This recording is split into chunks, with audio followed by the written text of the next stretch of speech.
Continuando aqui então, a gente parou na seguinte função aqui, tá? Aqui a gente está dizendo pro nosso usuário, o nosso jogador, digitar 30 números, de 1 a 60 para concorrer prêmios, enquanto ah, o dígito que eu digitar não ser 30 vezes digitado, eu vou continuar digitando, tá? Até se chegar no valor de 29 a 30. Aí ele vai pegar, vai ver que é o último número e aí ele vai parar a execução, tá? Pra mim, ele vai parar de me pedir pra mim digitar o número, tá? O número no qual eu tô escolhendo na minha cartela, ok? Bom, vamos continuar então aqui embaixo. Agora, o que que vai acontecer agora aqui, tá? A gente vai fazer uma verificação para saber se o número digitado é menor que 1 ou se ele é maior que 60. Porque no nosso dígito a gente não pode digitar número negativo e nem o número nulo, tá? Ou seja, o zero. Para isso a gente vai precisar de um loop infinito, mas do tipo tempo real. O que que isso significa? Lá na Unity, por exemplo, a gente tem lá o void update, beleza? Para quem já conhece, dentro dessa função na Unity, ah, o código fica rodando o tempo inteiro, ok? Então isso é chamado de ah, tempo real, no caso, né, que é por frames por segundo, ou real time, ok? A todo momento, a cada frame, 60 frames por segundo, fica rodando isso aqui direto e reto. Aí depois a gente tem o start, que é para rodar apenas uma vez, logo que iniciar o jogo, por exemplo. Enfim, a gente tem vários exemplos disso, tá? Na Godot Engine a gente também tem o process, é, tem o underline process e tem o physics process, se eu não me engano, tá? E isso é feito com while e a gente tem que passar um valor verdadeiro para esse while, ok? O while, para quem ainda não pegou a manha, o while o significado dele é enquanto alguma coisa estiver acontecendo. No nosso caso, então, a gente precisa de um loop infinito. A gente precisa criar o nosso próprio update, digamos, tá? Como é que a gente faz assim, tá? A gente vai passar um while, abre parênteses, fecha parênteses, abre chaves e fecha chaves, ok? Aqui dentro, a gente poderia estar passando um true, tá? Ó.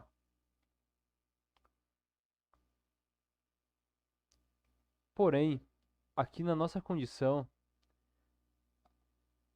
a gente já criou aqui em cima aqui o nosso contador. Então, o que que vai acontecer aqui, tá? Eu vou dizer para ele o seguinte, olha, eu quero que tu fique rodando o meu programa, rodando e ao mesmo tempo verificando a todo tempo, a todo momento, se alguma coisa está acontecendo no meu programa nesse trecho do meu código. Que trecho do meu código é esse? Toda vez que eu digitar o número, vai rolar esse while em tempo real e que ele faz uma verificação a todo momento, que por sua vez vai verificar tudo o que está acontecendo aqui dentro desse while, beleza? Então aqui no lugar de verdadeiro, porque aqui nesse while quando a gente quer fazer um infinito, a gente bota ele como verdadeiro. Para interpretar esse verdadeiro, a gente pode também estar colocando ah, cálculos matemáticos aqui dentro. Nesse caso, a gente vai estar colocando o seguinte, ó, conte, contador, menor que vai estar acontecendo aqui? Olha,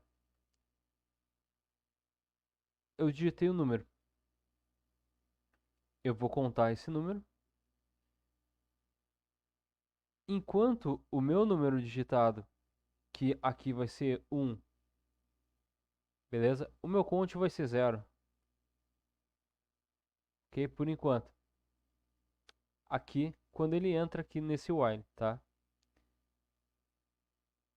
Então, se o meu count for menor que e isso é verdadeiro, a gente tem que chamar um outro tipo de loop aqui dentro.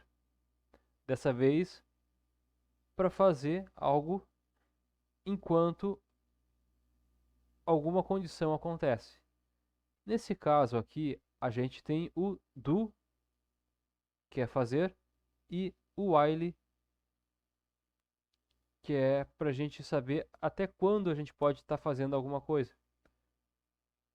Nesse caso aqui, então, a gente vai estar dentro de um loop infinito, onde ele vai estar verificando o tempo inteiro. E agora a gente vai estar fazendo o que? A gente vai estar criando o nosso do while. Nesse caso aqui, a gente digita do, abre chaves, fecha chaves. Aqui a gente vai estar criando o seguinte: olha, faça alguma coisa enquanto, abre parênteses, fecha parênteses, enquanto o que, né? Enquanto, vamos acessar aqui a nossa variável que está armazenando nossos números digitados, nesse caso aqui é o Tibagual. Enquanto o número que eu digitar, números digitados, recebe o i, porque ele está verificando a posição do vetor, for menor que 1, ou toda vez em que meu número for menor que 1 ou maior que 60, ele vai repetir esse bloco de fazer. Aí a gente vem aqui e bota as instruções, enquanto o meu números digitados, né, toda vez que eu digitar um número, for menor que 1 ou maior que 60. Nesse caso aqui, ok? Então aqui a gente pode estar repetindo aqui, copiando esse valorzinho aqui. Beleza? Ó, ou for maior que 60. Que isso aí vai estar errado. Ok? E para evitar certos bugs por causa da nossa variável contadora, a gente vai estar fazendo o seguinte. A gente vai estar dizendo que números digitados. Na verdade, aqui depois do 60, a gente vai estar botando um terceiro ou, que é ou está acontecendo isso, ou o meu número está sendo maior que 60, ou o meu número uh, aqui não vai ser mais o i, vai ser o meu contador, meu conte, que no momento até aí está a zero, vai ser igual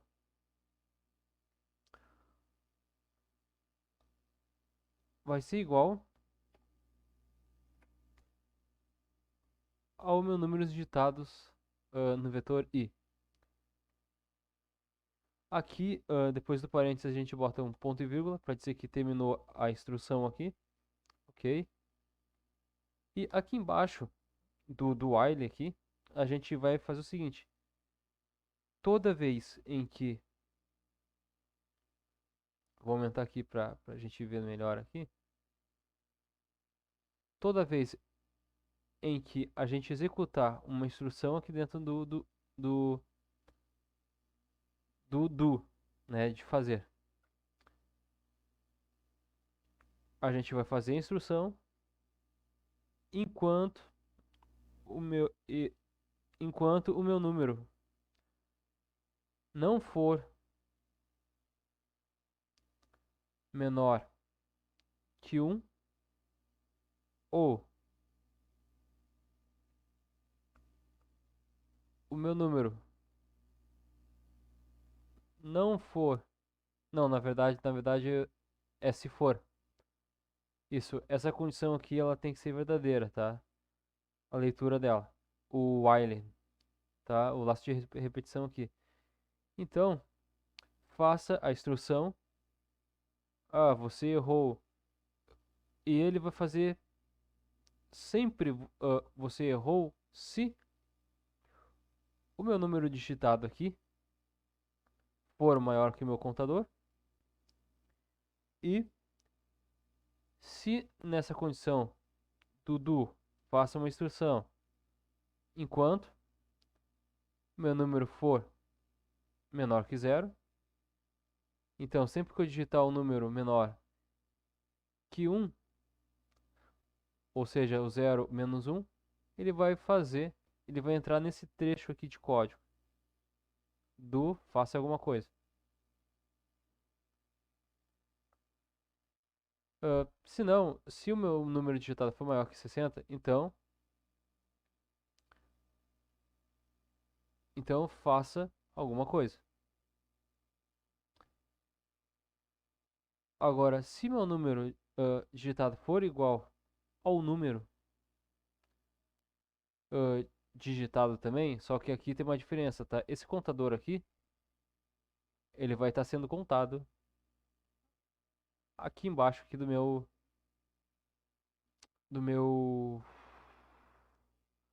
do while, ok? Então aqui a gente vai estar colocando o seguinte aqui, ó. Deixa eu ver. Aqui a gente vai estar colocando o conte mais, ponto e vírgula, tá? A gente poderia estar fazendo assim também, ó. Conte igual a conte mais um, beleza? Mas aqui na linguagem C ele permite fazer conte mais. Tranquilo? Então, ele vai fazer isso aqui, ele vai verificar toda vez que o que eu digitar aqui entrar nessas condições, ele vai repetir meu trecho de código aqui, beleza?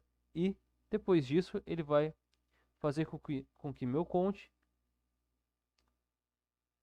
some mais um. Lembrando que aqui eu tenho 30, eu tenho que digitar 30 números, ok? Por isso que eu tenho que fazer o conte mais, ou seja, o conte mais um, né? O contador somar e somando de um em um, porque aqui a gente não vai digitar o mesmo número, certo? A gente vai digitar números diferentes. Então é para isso que a gente usa o contador, beleza?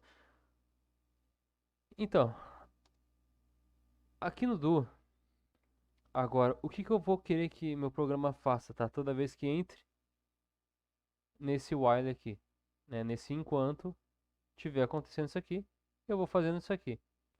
O que que eu quero que meu programa entenda? Então, se abre parênteses, fecha parênteses, se Tchebagó, ponto, números digitados.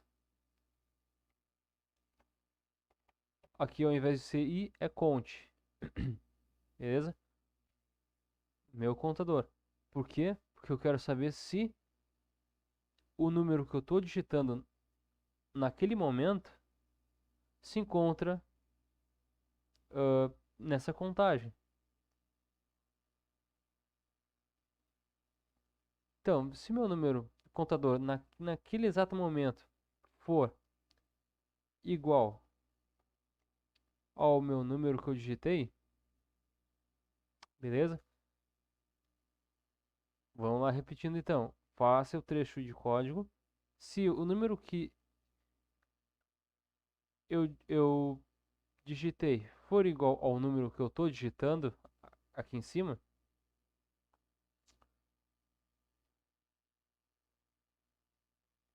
ou,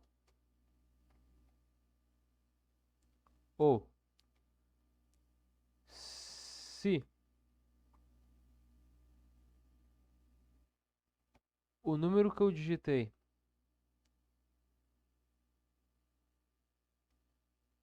o número que eu digitei for menor que 1, ou se o meu número que eu digitei for maior que 60, por que que eu estou repetindo aqui, tá? Aqui a gente tem um while, mas por que que eu estou colocando dentro desse if? Porque aqui dentro desse while ele é um repetidor, beleza? Enquanto o do eu estou executando uma instrução. Toda vez que a gente for fazer uma instrução ser executada, a gente precisa verificar ela novamente para que ela seja executada com perfeição. E é por isso que a gente tem que fazer uma verificação com if, ok? Do se não, e assim vai. Bom, aqui então eu vou dar uma linha para baixo aqui, abro chaves e fecho chaves. Aqui dentro, o que que vai acontecer então se eu digitar alguma coisa nessas condições aqui? Se o número for igual ao número que eu digitei, né, que eu já digitei na verdade, ou se o número for menor que 1, ou se o número for maior que 60. O que que vai acontecer? Primeiramente, eu vou limpar a tela, ok? Quero limpar a tela. Agora aqui eu vou escrever uma mensagem para o usuário, informando o que aconteceu de errado. Nesse caso, a gente vai fazer o printf, abre, abre aspas duplas e fecha aspas duplas. E vou mandar uma mensagem para ele, olha, número já existe. Número já existe, beleza? Aqui eu vou estar colocando barra n para pular uma linha. Ponto e vírgula no final. Para o usuário, para dar tempo do usuário ver essa mensagem, então o que eu vou fazer? Eu vou colocar um delay. Um delay de 2 segundos. Lembrando que aqui os segundos é lido em milissegundos. Vou dar um espaço e vou pedir para o usuário repetir essa mensagem aqui novamente, ok? Uh, eu posso estar pegando aqui também, ó, para o usuário, já que eu apaguei a tela, o usuário não está sabendo do que se trata e quantos números eu tenho que digitar. Então eu pego, isso aqui seria basicamente o título. A gente pode estar fazendo uma biblioteca só de títulos, tá? E está incluindo como uma função, por exemplo. Então vou repetir aqui dentro aqui. Digite 30 números de 1 a 60 para concorrer a prêmios. Beleza? Isso aí. Aqui embaixo, então, a gente pode estar colocando uma mensagem print f, abre aspas duplas e fecha aspas duplas, ponto e vírgula no final. Na linguagem C, ela requer o ponto e vírgula para dizer que a instrução acabou. Nesse nosso caso, a gente ainda vai digitar aqui barra n para pular uma linha. E logo em seguida eu vou estar colocando o seguinte, olha, digite novamente, novamente, uh, na verdade digite o número novamente. Aqui eu vou estar colocando 1% de ou por cento i. Eu vou deixar por cento i para vocês irem se acostumando já com, se alguém for trabalhar com C, né, que dá para ser os dois, beleza? Então, eu vou separar por uma vírgula. Nessa altura do campeonato vocês já sabem que isso aqui é um código que representa um inteiro. E esse código aqui ele requer um valor que tem uma variável, um valor que contém numa variável. Aqui a gente coloca uma vírgula e logo em seguida a gente diz qual é essa variável que vai ter esse valor que vai ser mostrado aqui na minha variável de código inteira, tá? Ah, nesse caso aqui vai ser o meu i mais 1. Vai ser basicamente essa linha aqui, tá? E se vai ser basicamente essa linha aí, logo a gente pode estar copiando. Então, essa meninha aqui, de cima que a gente criou na aula passada, ok? Vou estar copiando e vou estar colando aqui embaixo, porque eu quero digitar o número novamente, ok? E aí que está a chave do negócio.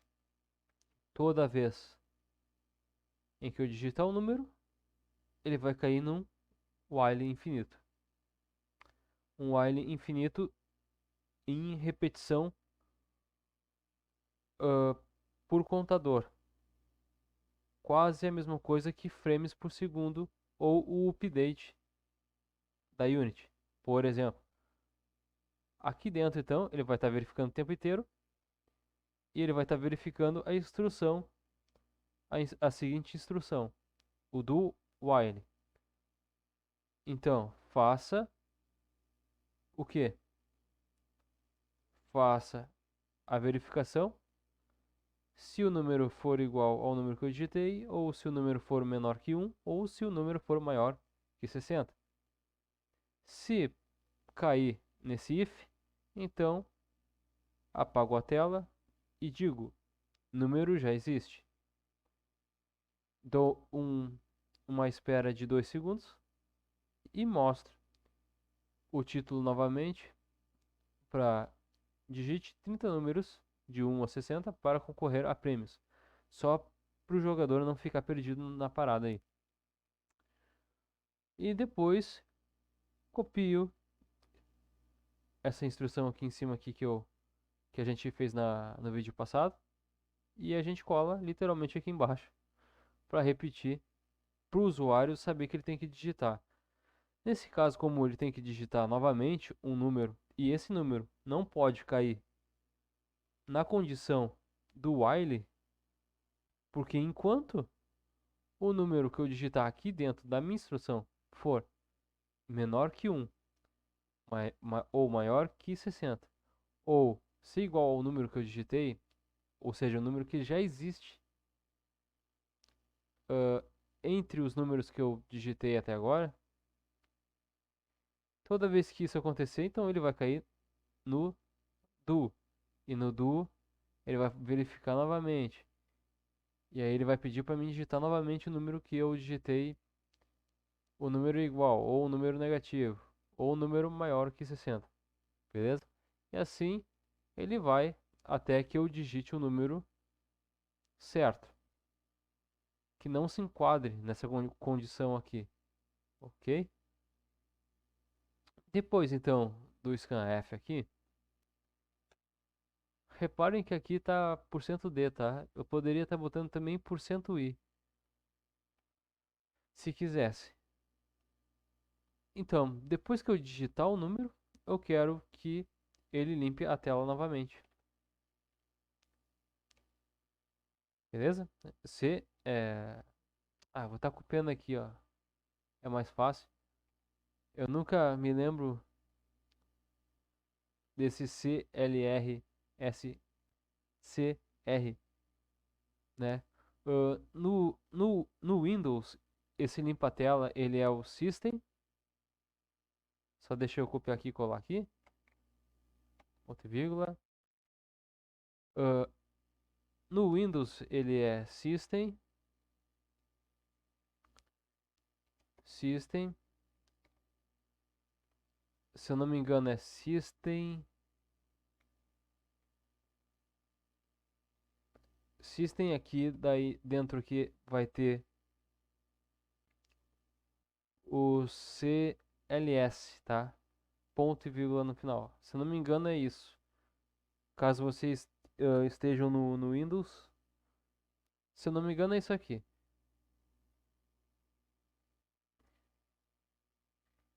Beleza? Aqui no Linux que a gente teve que implementar umas biblioteca nova, beleza? Mas é isso aí. Bom, agora eu vou rodar o programa, eu vou ter que fazer a terceira parte dessa função, né, dessa função inserir números digitados no Tchebagual, porque a função realmente ela é grandezinha e é complicado de explicar tudo de forma rápida. Como eu expliquei de forma lenta, eu tenho certeza absoluta que vocês vão compreender melhor do que se trata cada parte desse código, ok? Então eu vou executar aqui, espero que esteja tudo funcionando. Vamos lá. Abriu aqui, é um sinal muito bom. Se abriu, tá funcionando. E eu vou entrar aqui, ó. Entrar no jogo da sorte, ok? Eu vou estar maximizando. Opa, eu tava maximizando aqui. Cadê o negocinho aqui? É Shift mais. Aí vamos ver quanto que ele tá. Aí, isso aí. Shift mais. E agora eu vou estar apertando 2. Apertei 2. Entrar no jogo da sorte. Que jogo eu vou escolher? O Tchebagual. Ok, você escolheu o Tchebagual. Digite 30 números de 1 a 60 para concorrer a prêmios. Eu vou digitar aqui, sei lá, vou digitar o número 3. E no segundo número aqui eu vou estar digitando o número 15. Beleza? Bom, o que vai acontecer agora se eu digitar o 3 novamente, tá? Mas antes eu vou digitar mais um número positivo, tá? Eu vou digitar aqui, sei lá, de 1 a 60, eu vou digitar aqui 40. Beleza, agora é o seguinte, ó. O que acontece se eu digitar esse número 3 aqui, tá? Vamos ver o que acontece aqui pra gente. Ele tem que dar aquela informação, tá? Ele tem que entrar na condição do while. Então eu vou digitar o 3 novamente. Vou digitar o 3 novamente aqui. Ó, número já existe. Digite novamente. Eu vou digitar o 3 aqui novamente. Número já existe. Digite 30 números de 1 a 60. E digite o número 5 novamente. Beleza? Eu vou digitar lá era o 15. Eu tenho 15 lá, tá? Vou digitar o 15. Percebam que aqui a gente já tem um bug. Beleza? Esse bug eu vou estar corrigindo ele no próximo vídeo, tá? E a gente vai estar usando a nossa variável auxiliar para nos auxiliar na gravação do número. Por exemplo, eu digitei o número 3, por exemplo, que está lá atrás. O auxiliar vai ser responsável por armazenar o número que eu digitei e o número que eu vou estar digitando lá na frente, por exemplo. Ah, vou estar lá no 21º número, por exemplo. E eu vou ser capaz de comparar com o primeiro número, através de um laço de repetição e utilizando nossa variável auxiliar, que é uma variável comum inteira, ok? Só que a gente utiliza esse nome para saber que ela está nos auxiliando em alguma coisa, beleza? Se eu digitar o menos 2, o número já existe, ele vai entrar naquela condição do while. E se eu digitar, então, 80, que é acima de 60, o número já existe, porque vai estar entrando na condição do nosso while aqui, tá? O número repetido, ele não está entrando aqui exatamente por causa dessa questão que eu tenho que pegar o número que eu digitei, por exemplo, tá? O número lá que eu digitei, e eu tenho que comparar esse número com o número que está sendo digitado nos próximos, nas próximas contagens, digamos. Eu tenho que saber quantos números eu passei adiante depois que eu digitei um número, beleza? E assim então eu vou saber que se meu contador aqui ele andou, sei lá, 3 casas, e nessa terceira casa aqui eu vim digitar o número 2 novamente, o auxiliar que vai receber, por exemplo, o auxiliar aqui ele vai receber sempre, basicamente, o número que eu digitei, ok? O número que eu digitei. Como ele é um vetor, eu posso brincar em trocar as posições desse vetor. E quando a gente brinca em trocar as posições do vetor, basicamente a gente está fazendo o que os professores chamam de bubble sort, ok? A gente vai estar organizando esse nosso código. Só que aqui a organização é saber se eu já digitei um número lá na frente, ok? Então é mais ou menos assim que vai funcionar. A gente vai ver no próximo vídeo, tá? Esse já ficou muito grande aqui. Bom, acho que deu para entender agora. Vou ficando por aqui, espero que vocês tenham gostado. E até o próximo vídeo. Falou e fui!